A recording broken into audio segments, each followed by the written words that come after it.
馬鞍山嘅恆安站河津櫻花咧已經盛放噶啦。咁如果大家上去睇呢，就係呢個恒明街嘅休憩處嘅。咁呢個係恒明街公園入邊啦。咁呢總共有10棵嘅櫻花樹。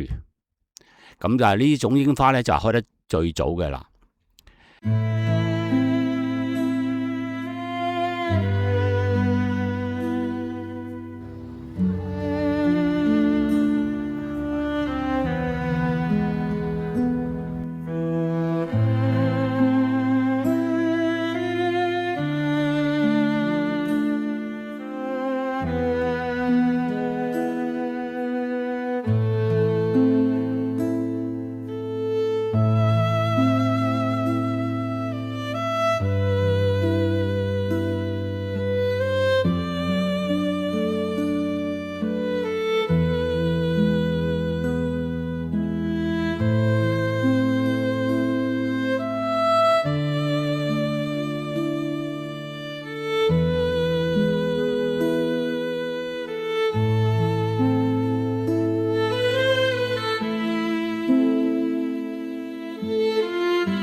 咁點樣去嘅呢？我哋喺恆安站嘅 A 出口出咗出口之後呢，其實向前直行，行去海邊嗰邊。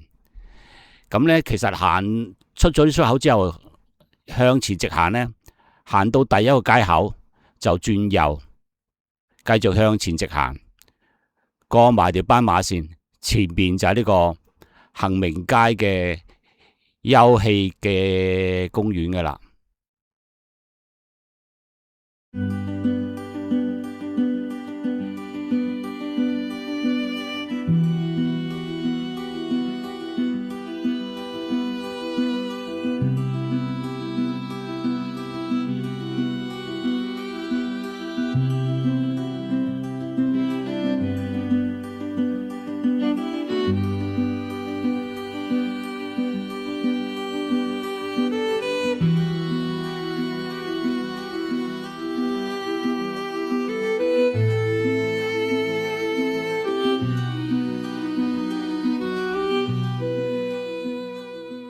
如果有任何問題，歡迎隨時喺留言區話俾我知，我會盡力為大家解答。非常感謝你嘅支持，唔好忘記訂閱香港背包，並且點讚同分享影片，咁樣有新影片嘅時候就能夠第一時間收到通知。